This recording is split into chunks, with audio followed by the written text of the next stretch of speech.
ओडिशार जनसाधारण मन मन सारी नरेंद्र मोदी नेतृत्व में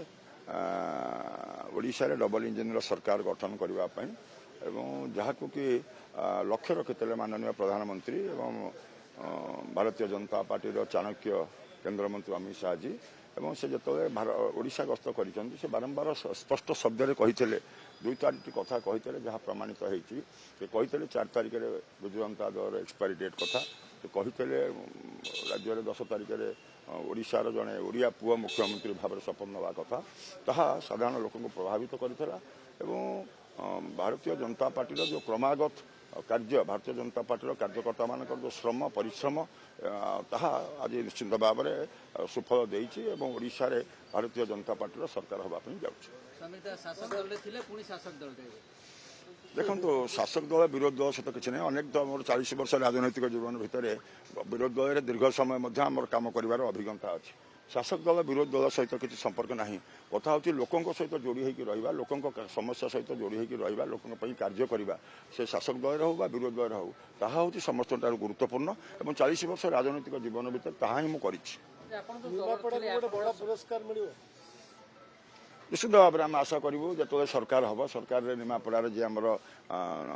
जीति प्रभाती परिड़ा महोदय आम आशा करूँ निश्चिंत मंत्रिमंडल से स्थान पातु आम आग्रह रहा आशा करूँ निश्चिंत भाव से कथा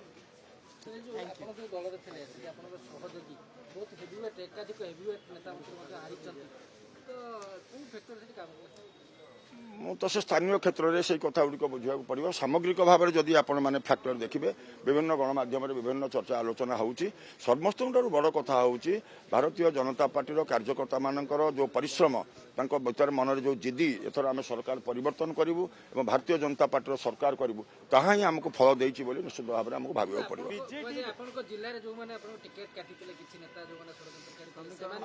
आपण जानतु मोर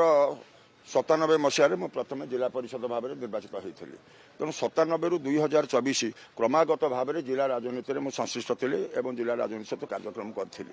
मुझे भारतीय जनता पार्टी जोग देली जो पुरी जिले में स्वाभाविक भाव में ताहा एक दाना बांधीगला